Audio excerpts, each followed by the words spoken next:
Good morning, सुप्रभात, केम छो, सलाम। उम्मीद है आप सब लोग बेहतर होंगे, अपना ध्यान रख रहे होंगे।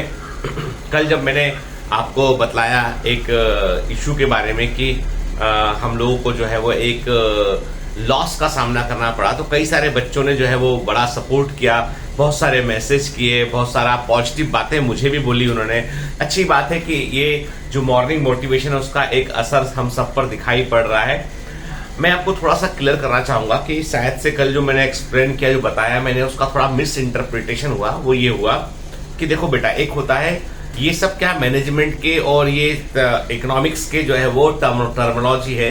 जब हम लॉस कहते हैं तो लॉस का मतलब ये नहीं होता है कि कोई चीज चली गई हमेशा के लिए। लॉस का मतलब होता है फाइनेंशियल ईयर लॉस, कि आपने कितना इन्वेस्टमेंट लगाया था और कितना आपने रिकवर किया, वो होता है फाइनेंशियल ईयर लॉस। ठीक है, तो दिस इज दी, जो मैंने आपसे कहा ना कि 1,35,00,000 के आसपास जो है वो फाइनेंशियल ईयर लॉस है वो। ठीक है ना, कि वो उस प्रोजेक्ट में लगाए गए पैसे को रिकवर नहीं कर पाए। इसका मतलब ये बिल्कुल भी नहीं है कि आईआईटी प्रेप बंद हो गया, इसका मतलब ये भी नहीं है। इसका मतलब ये भी नहीं है कि आईआईटी प्रेप का जो लॉस है वो नॉन रिकवरेबल है, इसका मतलब ये भी नहीं है। इसका मतलब ये भी नहीं है कि आईआईटी प्रेप जो है उसमें से उसके जो कंटेंट है वो अब उसका क्या होगा। दरअसल क्लियर कर दूं मैं आपको, जो कल मैं जो थोड़ा भारी मन से आपको चीजों को बतलाया, तो मैं लॉस के लिए बिल्कुल चिंतित नहीं था। मतलब मुझे मालूम है, ये सब चीजें मुझे मालूम है कि फाइनेंशियल ईयर लॉस को कैसे मीट आउट करना है, कैसे दूसरे रास्ते निकालकर हमको इसको जो है वो वेव ऑफ कर लेना है, या इसको हमें कम कर लेना है, या इसको प्रॉफिट में कन्वर्ट कर लेना है। ये सब चीजें मुझे मालूम है। ठीक है, कैसे मुझे मालूम है? क्योंकि मैंने जो है वो जब मैं अपना एमबीबीएस किया, मैंने मास्टर्स ऑफ मेडिसिन किया, मैंने उसके बाद मैंने जो है तमाम अपना प्रैक्टिस शुरू किया, तो अक्सर मुझे लोग मिला करते थे कि आईआईएम वाले ऐसा है, एमबीए में ऐसा है। तो हमने एक बार सोचा कि चलो क्यों ना हम भी एमबीए करके देखें। ठीक है ना, तो हमने ऐसे ही भर दिया। एक बार इंटरव्यू भी हुआ मेरा, एमबीए के लिए इंटरव्यू वगैरह होता है, इंटरव्यू हुआ, उसमें सिलेक्शन भी हो गया। फिर हमने एमबीए किया और हमको ऐसा लगा सबसे आसानी से चलते फिरते कोई मिलने वाली डिग्री है वो एमबीए। एमबीबीएस के सामने एमबीए जो है वो, मैं क्या बोलूं, अब तुम लोग बोलोगे सर आप जज कर रहे हो डिग्री को। डिग्री जज नहीं कर रहे, हम अपनी एफर्ट को बतला रहे कि मेरे को जितना कोशिश लगा एमबीबीएस करने में, मास्टर्स ऑफ मेडिसिन करने में, पीजी डायबिटोलॉजी करने में, उसकी तुलना में केवल 10% एफर्ट लगा मुझे एमबीए करने में। ठीक है, बहुत कुछ सीखा हमने वहां पर, बहुत जरूरी है। बल्कि मैं और जो इग्नाइट ब्रेन से जो हमारी पेरेंटल कंपनी है, हम लोग एक कोर्स भी डिजाइन करवा रहे हैं जिसमें कि हम डॉक्टर्स को जो है मैनेजमेंट की ट्रेनिंग दे सके। बहुत शॉर्ट कोर्स होगा कि डॉक्टर्स बेसिक मैनेजमेंट को समझ सके। आपको ट्रीटमेंट करना आता है, आपको इलाज करना आता है, लेकिन आपको चीजों को मैनेज करने में दिक्कत होती है। तो वी आर क्रिएटिंग एक टेलर मेड कोर्स हम तैयार कर रहे हैं और उस पर काम चल रहा है, टीम काम कर रही है उस पर। तो वो कोर्स डॉक्टर्स के लिए होगा। जो हमारे बच्चे जो पास होकर निकलेंगे उनके लिए हम उनको मुंबई बुला के 3 दिन का एक कोर्स कराएंगे हम, और वो 3 दिन के कोर्स में वो बहुत कुछ सीखेंगे कि उन्हें पूरी प्रैक्टिस को मैनेज कैसे करना है, कैसे ह्यूमन मैनेजमेंट करना है, कैसे उनको प्रैक्टिस का मैनेजमेंट करना है, कैसे उनको फंड्स के लिए जो है वो लोगों को अप्रोच करना है, कैसे उस फंड का सही इस्तेमाल करना है, ये सब चीजें बताई जाएंगी। तो खैर, तो मैं जो बोल रहा था कि जो मिस इंटरप्रिटेशन हुआ वो कहां हुआ? वो हुआ कि आईआईटी प्रेप को लेकर। तो क्लियर कर दो, मैं कल दुखी था, इस बात को लेकर दुखी नहीं था कि 1,35,00,000 का फाइनेंशियल लॉस हुआ, ईयर लॉस हुआ। इस बात को लेकर दुखी था कि हमने ऑपरेटिंग कॉस्ट को कम करने का डिसीजन लिया। ऑपरेटिंग कॉस्ट का मतलब होता है जब कोई कंपनी काम करती है तो उसे हर महीने रिकरिंग एक्सपेंस करना होता है। जब कोई कंपनी किसी फील्ड में काम करती है तो उसको हर महीने रिकरिंग एक्सपेंस करना होता है, जो उसके स्टाफ में, उसकी टेक्नोलॉजी में, उसके बहुत सारे रिसोर्सेज में जाता है। तो हमने क्या किया, हमने जो है वो आईआईटी प्रेप का लॉस को कम करने के लिए, जो इसका जो हर महीने का रिकरिंग जो लॉसेस थे उसको कम करने के लिए हमने क्या किया कि हमने जो है वो ऑपरेटिंग कॉस्ट को कम करने के लिए हमने कुछ स्टाफ को हटाया हमने, जो मेरे को मन से बड़ा बुरा लगा। क्योंकि मुझे मालूम है एक व्यक्ति को जिसको आप जॉब पे रखते हो या जॉब से निकालते हो, तो जॉब से निकालने पर क्या होता है, वो अकेला व्यक्ति का जॉब नहीं छूटता है, बल्कि उस व्यक्ति का अपना परिवार होता है, उसकी वाइफ होती है, बच्चे होते हैं, उसका माता पिता होते हैं, उसके क्या पता कि आपकी दी गई सैलरी से उसके घर में सबसे पहले दवाएं आती हो, माँ बीमार हो माँ की दवाएं आती हो, क्या पता उस आपकी दी गई सैलरी से वो बहुत इंपॉर्टेंट ईएमआई भरता हो, उनके घर वाले बच्चे जो है, बच्चों की इच्छा होती है कि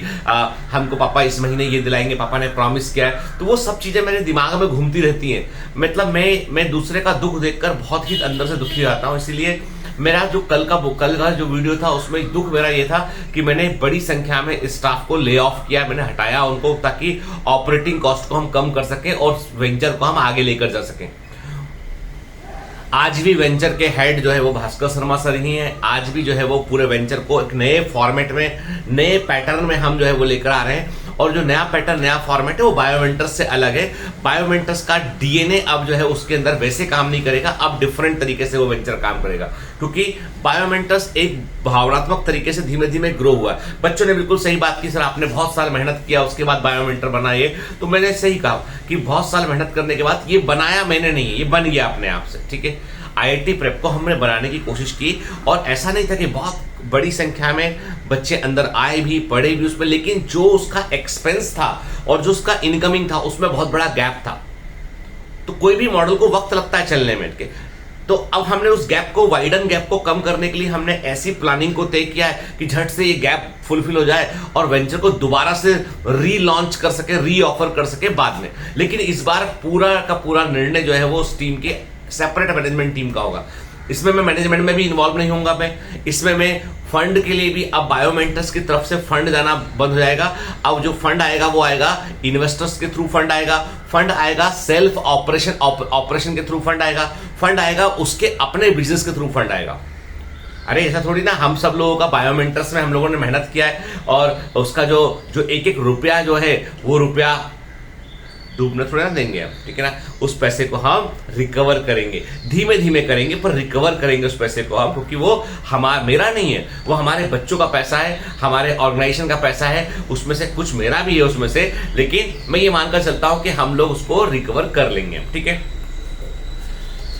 तो फाइनेंशियल ईयर लॉस अलग होता है बेटा, एब्सोल्यूट लॉस अलग होता है इसमें, ठीक है ना। तो हम लोग एब्सोल्यूट लॉस में नहीं है अभी, क्योंकि अभी कंपनी को हमने नए फॉर्मेट, अभी से कि अभी एक बड़ी एजुकेशनल कंपनी है, उनसे बात भी चल रहा है, तो वो they want to take entire content of the IIT prep. उन्होंने पूरा इवैल्यूएट किया, उसको देखा, उन्होंने कहा कि क्वालिटी कंटेंट है एकदम। उन्होंने जो है वो टैबलेट के अंदर उस कंटेंट को डालने का कोशिश के लिए एक वेंचर है वो उसमें टैबलेट में डालकर देगा, मतलब बहुत सारे डिफरेंट चीज होगी। मतलब अब वो जो वेंचर है वो आम आदमी के लिए, आम बच्चे के लिए अवेलेबल नहीं रह जाएगा। मेरा इशू ये था, नंबर एक, मेरे एम्प्लॉइज को, जितने सारे जो एम्प्लॉइज जुड़े हुए थे आईआईटी प्रेप से, उनको मुझे बाय बाय कहना पड़ा, कई सारे एम्प्लॉइज को, तो उसका मुझे बहुत गहरा दुख हुआ। आज तक बायोमेंटर से, इग्नाइट से, by the grace of God, एक भी व्यक्ति को हमें बाहर नहीं करना पड़ा, जब तक वो व्यक्ति खुद ही प्रॉब्लमेटिक नहीं था या खुद ही उसने कोई जॉब नहीं छोड़ा, तब तक हमने नहीं किसी को बाहर किया। यहां पर मुझे दुख हुआ इस बात का, इसीलिए मैंने इस दुख के कारण मैंने कल जो कहा, तो शायद से मेरे कल कहने के शब्दों में थोड़ा फर्क आ गया या मैं आपको समझा नहीं पाया उस चीज को। तो ये जो गैप आया एकदम से, इस गैप को नैरो डाउन करने की कोशिश की। कोई भी बिजनेस में कई बार टफ डिसीजन लेने पड़ते हैं आपको, ठीक है। आप बोलोगे हमें क्या इससे, नहीं, ये सब लर्निंग आपको भी काम आएगी लाइफ में। कभी भी क्लियर करो कि कभी भी आप, हो सकता है कि हम बिल्कुल सक्सेस के पास हो, कि हमारी टीम जो है वो we are the only in this market जो सिर्फ और सिर्फ आईआईटी एडवांस और आईआईटी के लेवल के टेस्ट पेपर को कंडक्ट कर रहे थे। ऑनलाइन में जो है वो अमेजॉन एकेडमी भी आया, कई दूसरे प्लेयर भी आए उसमें, लेकिन जिस लेवल का टेस्ट पेपर हम लोग प्रोवाइड कर रहे थे, जिस लेवल का हम टेस्टिंग प्लेटफॉर्म प्रोवाइड कर रहे थे, वो किसी के पास नहीं था। क्योंकि मुझे अच्छे से ध्यान है कि जब आईआईटी प्रेप का ऐप बना तो उस ऐप के बनने में बड़ा रिसोर्स खर्च हो चुका था, बहुत सारी टीम ने काम किया उसको, और उस ऐप को एकदम एडवांस ऐप बनाया उसको उन्होंने, ठीक है। तो कहने का मतलब ये है कि वो चीज कभी व्यर्थ नहीं जाती है। मैंने कहा ना, लॉज ऑफ थर्मोडायनामिक्स है, कभी एनर्जी व्यर्थ नहीं जाती, वो किसी न किसी फॉर्म में होती है, हम उसको समझ नहीं पाते हैं। वही फॉर्म को हम टैप डाउन कर रहे हैं उसको हम, और आज भी आप में से कई बच्चों ने जो कंसर्न कहा कि सर भास्कर सर बहुत अच्छे टीचर हैं, उनको मत जाने दीजिएगा। अरे भास्कर सर भैया, वो समझ लीजिए आपकी वो उसके मेन एनर्जी सोर्स वही है, ठीक है। ये है कि हाँ, उन पर एक दबाव डाला था बायोमेंटर्स ने कि बायोमेंटर्स के जैसे ही काम करना है। उस दबाव से उनके हाथ पैर बंधे हुए थे कि मुझे अब इसको इसी नियम अनुसार, इसी डीएनए के अनुसार चलाना है। तो वो दबाव से मुक्त हुआ वो। अब मैंने कहा कि सर आप अपने अकॉर्डिंग देखो इस पूरे वेंचर को, जैसे आप कर सकते हो वैसे इस वेंचर को देखो, इसको बढ़िया आपको जो लगता है, क्योंकि सिंपल सी बात है कि हम कोई भी चीज को शुरू कर, मैंने कहा ना आपसे, जब आप जिंदगी में कोई चीज को शुरू करो तो उसके लिए आपको हो सकता है कि आपको अपने आयाम बदलने पड़े, आपको तरीके बदलने पड़े, ठीक है। जीतने वाले और हारने वाले सेम टाइप ही काम करते हैं, पर जीतने वाले थोड़ा अलग तरीके से करते हैं। तो ऐसा नहीं, इसलिए जो है वो मैंने कहा ना आपसे कि हम या तो जीतते हैं या फिर सीखे हम फाइनेंशियल ईयर लॉस से कि क्या हमें बेहतर करना चाहिए। इसलिए अप्रोच मैटर्स बेटा, ए लॉट, अप्रोच बहुत मैटर करता है, ठीक है ना। तो इसलिए कल बच्चों ने बहुत सहानुभूति दिखाया, कई बच्चों ने दुख व्यक्त किया मेरे साथ में, तो ऐसा दुख नहीं है, ठीक है, मातम वाली कोई बात नहीं है। बात इतनी सी कि हाँ ये हमको फाइनेंशियल ईयर लॉस हुआ, मतलब इस साल हम उसको रिकवर नहीं कर पाए हैं, नेक्स्ट ईयर हम उसे रिकवर कर लेंगे, सूद समेत रिकवर करेंगे बेटा हम, ठीक है ना। मतलब हम जो है ऐसा थोड़ी ना है कि जो है वो, मतलब इसका मतलब तो ये है कि मतलब कि हमारे जो क्यूमेन या जो हमारा जो कैलिबर है उस पर शक होने लगेगा। मैंने बोला है कि अभी मेरा फोकस पूरा रहेगा अपने वेंचर पे। अब आप लोग उस वेंचर को कैसे मैनेज करते हो उसके लिए आप सिर्फ मुझे एक बार इंटीमेट करेंगे, बाकी अपने अकॉर्डिंग काम करेंगे, क्योंकि अब उसको हम लोग जो है बिल्कुल दूसरे लोगों के पास, जैसे कि एक दिन के अंदर कल जैसे वीडियो किया उसके बाद किसी ने देखा होगा तो सीधा बैंगलोर से एक फोन आया मेरे पास, 2-4 लोगों से फोन आया, उन्होंने कहा कि सर हम वेंचर को देखना चाहते हैं, हमारी टीम कल दिखाती है। तो वो बहुत जल्दी चेंज होते हैं ये इस इंडस्ट्री में, ठीक है। लेकिन मेरा पॉइंट ये है कि मेरे लिए मेरा सपना इंपॉर्टेंट है। मेरे को हर गली मोहल्ले में, हर शहर के अंदर मुझे बायोमेंटर्स का अपना एक क्लिनिक चाहिए, अपना डॉक्टर चाहिए, अपना एक इकोसिस्टम चाहिए मुझे के, उसके लिए काम कर रहे हैं। तो विजन हमारा डिफरेंट है, हमारा विजन बिजनेस नहीं है, हमारा विजन है सोशल चेंज, उसके लिए हम काम कर रहे हैं। खैर, अब आपको मैं एक अच्छी बात बताता हूँ। आप बोलो सर 2 दिन से बोर कर रहे हो, मैं बोर नहीं करूंगा बेटा। एक छोटी सी कहानी मैंने बड़ी अच्छी देखी इसमें बुक में, कल वाली बुक है जीवन सौरभ। एक शहर में 2 व्यक्ति हैं, दोनों शादीशुदा हैं, दोनों उसी हैदराबाद शहर में एक ही तरह की नौकरी में हैं।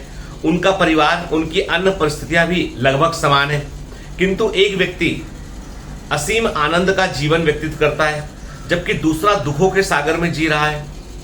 हम इसे जीवन जीने की कला या जीवन के प्रति वैज्ञानिक दृष्टिकोण कहें, बात एक ही है। यह बात दोनों व्यक्ति के जीवन शैली से परिलक्षित है। कल्पना कीजिए, एक व्यक्ति 100 किलोग्राम का एक लोहे का पिंड लेकर, लोहे का मांस लेके कुएं में जाता है तो निश्चित तौर पर उस लोहे के साथ वो डूब जाएगा। वहीं एक व्यक्ति उतना ही वजन की एक नाव के साथ नदी में उतरता है तो वह आनंद के साथ नदी के जल में भ्रमण करता रहेगा। लोहे के पिंड और नाव के वजन में मान लेते हैं कि कोई अंतर नहीं है, तो फिर ऐसा क्यों होता है कि लोहे के पिंड के साथ उतरने वाला आदमी उसमें डूब जाता है जबकि नाव के साथ पानी में उतरने वाला व्यक्ति आनंद पूर्वक जो है वो भ्रमण करता है। एक परिस्थिति में यह स्वयं भी डूबता है और हमें भी डुबा देता है, दूसरी परिस्थिति में यह स्वयं भी तैरता है और हमें भी तैरने में मदद करता है। ठीक इसी प्रकार बाहरी परिस्थितियां एक जैसी होने के बावजूद भी कुछ लोग आनंदमय जीवन जीते हैं और उनकी परिस्थितियों में कुछ लोग, और उन्हीं परिस्थितियों में कुछ लोग अत्यंत दुखी रहते हैं। वास्तव में सब कुछ जीवन के प्रति हमारे दृष्टिकोण पर निर्भर करता है। वास्तव में हमारा सुख दुख जीवन के प्रति हमारे दृष्टिकोण पर निर्भर करता है। आवश्यकता इस बात की है कि हम अपने दृष्टिकोण को सकारात्मक रखें, अपने संस्कार और अपनी प्रवृत्तियों को परिष्कृत रखें। एक फिल्म प्रोजेक्टर के माध्यम से दिखाई जा रही है। कल्पना कीजिए, लेंस के ऊपर एक काला धब्बा है, हमें उसे साफ कर देना चाहिए, किंतु लेंस पर लगे धब्बे को साफ करने की बजाय हम पर्दे पर लगे धब्बे को साफ करने की कोशिश करते हैं। लाख कोशिश करने के बावजूद वह धब्बा साफ नहीं हो पाता। हम स्क्रीन को बदल दें, चाहे यहाँ की दीवार को तोड़ दें, वो धब्बा वैसा का वैसा दिखेगा। कारण स्पष्ट है कि धब्बा स्क्रीन पर नहीं है बल्कि लेंस पर है। यदि हम फिल्म को साफ सुथरा देखना चाहते हैं तो आवश्यकता इस बात की है कि लेंस पर लगे धब्बे को साफ किया जाए। इसी प्रकार जीवन में वास्तव में हम जिन परिस्थितियों के कारण दुखी होते हैं वे बाहरी परिस्थितियां नहीं है, ऐसा सोचना वास्तव में हमारा भ्रम है। जीवन के में सुख दुख बाहरी परिस्थितियों से नियंत्रित नहीं होते हैं। वास्तव में सुख और आनंद का उत्स हमारे अंदर से ही है। देखो कितनी बड़ी बात बोली है कि एक ही तरह की परिस्थितियां, एक ही तरह की कंडीशंस में एक व्यक्ति खुश है, अचीव कर रहा है, दूसरा व्यक्ति दुखी है, वो अचीव नहीं कर पा रहा है, क्योंकि वो सेम कंडीशंस है। लोग दोनों के रिएक्ट करने का तरीका अलग अलग है। वो कह रहा है आपसे, जैसे फिल्म के प्रोजेक्टर में एक धब्बा लगा हो, आप पूरी स्क्रीन को चेंज करते रहे, आप कोई फर्क नहीं, धब्बा दिखता रहेगा। धब्बा स्क्रीन से हटाना, आपको धब्बा हटाना पड़ेगा लेंस पे से, ठीक है। कहने का मतलब ये, कई बार हमको पूरी दुनिया गलत दिखाई पड़ती है, सब कुछ हमें रॉन्ग दिखाई पड़ता है, क्योंकि वो धब्बा हमारे दिल में लगा हुआ है, हमारे अंदर लगा हुआ है। दुनिया पूरी रॉन्ग नहीं हो सकती है, ठीक है। वैरायटी ऑफ लोग मिलेंगे आपको, पर सब एक जैसे नहीं हो सकते हैं। मतलब धब्बा हमारे मन के अंदर लगा हुआ, बाहर नहीं लगा धब्बा। ये बहुत गहरी बात है ये, कि आपके पास जो भी कंडीशन है, उन्हीं कंडीशन में एक आदमी एग्जाम निकालता है, डॉक्टर बनता है, इंजीनियर बनता है, आईएएस अफसर बनता है। उन्हीं परिस्थितियों में एक आदमी टूट जाता है और वो पूरे समय अपने जीवन को, अपने परिस्थितियों को धोखा देता है। मैं अभी जिम में था 2 दिन पहले, मैं मेरा जिम का ट्रेनर जो मुझसे पूछा कि सर एक बात बताइए, आप अमीर परिवार से थे या आप खुद से अमीर बने? उसने बड़ा, पता नहीं, उसने ऐसा क्वेश्चन मुझसे अचानक से ट्रेनिंग के दौरान कहा कि सर आप क्या अमीर परिवार से थे या आप खुद से अमीर बने हैं? कैसे अमीर बने आप? शायद उसका एम्बिशन रहा होगा, तो उसने पूछा मुझसे चीज। तो मैंने कहा नहीं, मैं अमीर परिवार से नहीं था, मैं एक मिडिल क्लास फैमिली से हूं और आज भी मुझे अमीर बोलने में मुझे बड़ी शर्म आती है। मैं अमीर कैसे, किस आधार पर अमीर बोला नहीं सर, वो आप आते हैं, आप इतने बड़े जिम में पढ़ रहे हैं, आप मतलब पढ़ क्या रहे, वर्कआउट कर रहे हैं, मैं आपका ट्रेनर हूं, महंगा ट्रेनर रहता है, ठीक है थोड़ा तो, और डॉक्टर है, आप मुंबई में यहाँ रहते हैं तो आप अमीर ही होंगे, ठीक है। तो मैंने कहा ये तो मुझे नहीं पता है, क्योंकि मेरे बाजू बाजू में इतने अमीर लोग रहते हैं कि मैं उनके सामने क्या अपनी अमीरी को देखूं। मैंने कहा हाँ, ये बात जरूर है कि जब मैं आज के कई साल पहले, ये बात है तकरीबन 1998 की बात है, 1998 में मैं एक आदमी से मिलने गया जो भोपाल में, जो वो बस स्टैंड है उसके पास में एलएमएल का एक शोरूम था, चौधरी एजेंसीज करके एलएमएल का एक शोरूम था, एलएमएल वेस्पा का। तो मेरे को स्कूटर लेनी थी। उस समय मैं कुछ बच्चों को ट्यूशन पढ़ाया करता था और पिताजी मेरे को 1800 रुपये महीना दिया करते थे, जो मेरे हॉस्टल का खर्चा 700 रुपये महीना था, मेरे मेस का खर्चा 700 रुपये महीना था, 1400 रुपये होगा, 400 रुपये मेरा पॉकेट मनी था, जिसमें कि मैं दूध पीता था या कुछ एक्स्ट्रा खाना है, कुछ किताबें लेना है, पेन लेना, वो मेरे 400 रुपये मैनेज करता था उस जमाने में, ठीक है। सबके घर से इतना ही पैसा आता था, किसी के घर से 1500, किसी के घर से 1800, किसी के, हमारे कॉलेज में कुछ अमीर लोग थे, उनके 2500 रुपये महीना आता था, तो वो थोड़ा सा पार्टी वार्टी कर लेते थे, है ना। हम लोग नेक टू नेक करते थे। हर महीने के आखिर में 50 रुपये का इसरार सर का उधार रहा करता था। हर महीने के अंत में इसरार उद्दीन अब्बासी सर थे, मेरे एक सीनियर थे, उनका उधार हमेशा रहा है। विनीत गुप्ता सर मेरे एक सीनियर थे, उनका 50 रुपये का उधार हमेशा था। इसरार सर कभी मांगते थे तो उधार, विनीत गुप्ता सर उधार मांग लिया करते थे हर बार। एक तारीख आई कि चल पैसे आए तेरे, उधार वापस कर मेरा, ठीक है। खैर, तो वो जमाना था, एक अलग था। तो मैं एलएमएल वाले शोरूम में गया और मैंने जाके उनसे कहा, कुछ पैसे जोड़े थे मेरे पास, मुझे अच्छे से ध्यान आ जाए, मेरे पास जो है वो तकरीबन 12,000 रुपए थे, जो मैंने पढ़ा के जोड़े थे, क्योंकि मुझे स्कूटर खरीदना था, ठीक है। तो मैं, और बाइक महंगी आती थी, बाइक खरीदने के पैसे थे नहीं मेरे पास। तो मैं एलएमएल के शोरूम पर गया और मैंने जाके वहाँ पे देखा, तो अब एलएमएल में स्कूटर अलग अलग तरह के थे, एलएमएल T5 ये वो, और बजाज का स्कूटर मुझे पता नहीं समहाउ पसंद नहीं था मुझे। तो मैं एलएमएल के शोरूम में गया और वहाँ जाके एक स्कूटर था, कभी गूगल कीजिएगा एलएमएल सेंसेशन, एक दुबला पतला सा स्कूटर मिलेगा, क्योंकि मैं भी बहुत दुबला पतला सिंगल फ्रेम का आदमी था। मतलब जब मैं मेडिकल कॉलेज में था तो मेरी कमर थी 28 और मेरा वजन था 48 केजी, वजन था 48 केजी और कमर थी 28 मेरी के।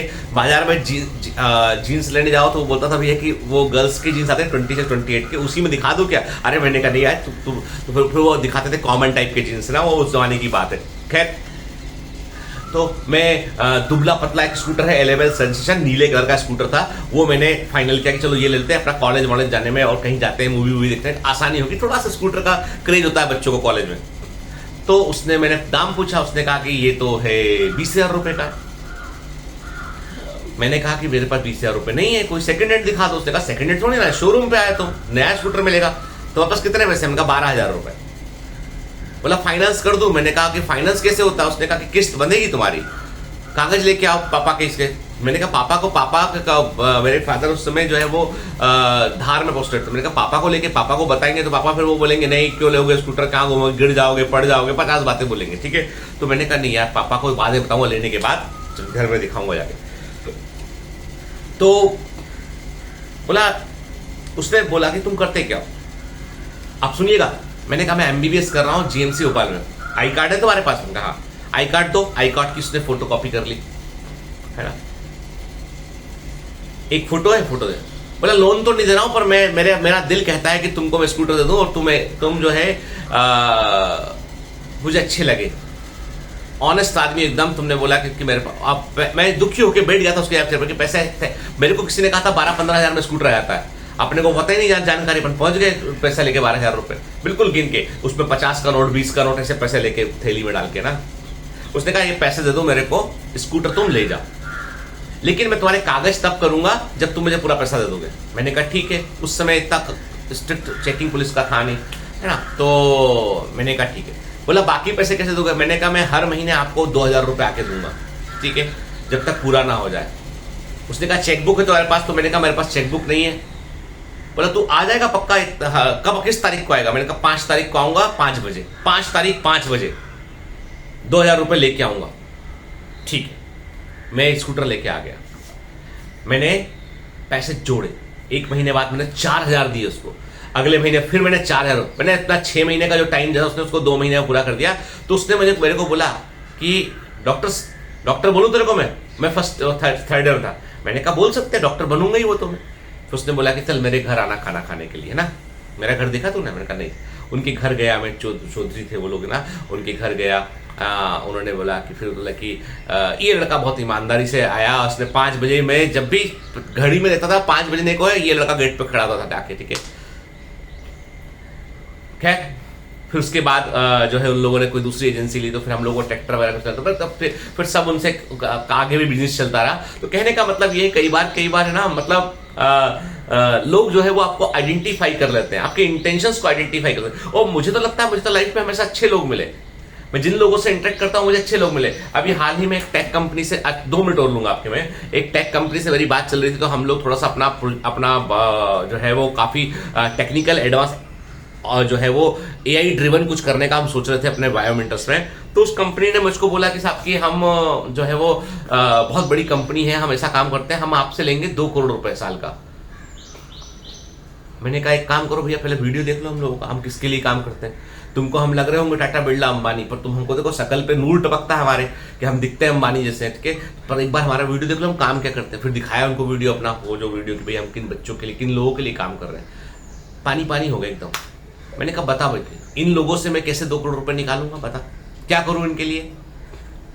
चुप हो गया वो। बोला सर मैं आपकी टेक्निकल टीम की हेल्प करूंगा, क्योंकि मेरी कंपनी तो ये कर नहीं पाएगी, पर मैं इंडिविजुअली आपकी टेक्निकल टीम की हेल्प करूंगा, क्योंकि आप सच में चेंज कर रहे हैं, परिवर्तन कर रहे हैं आप, और ये परिवर्तन की जरूरत है भारत को।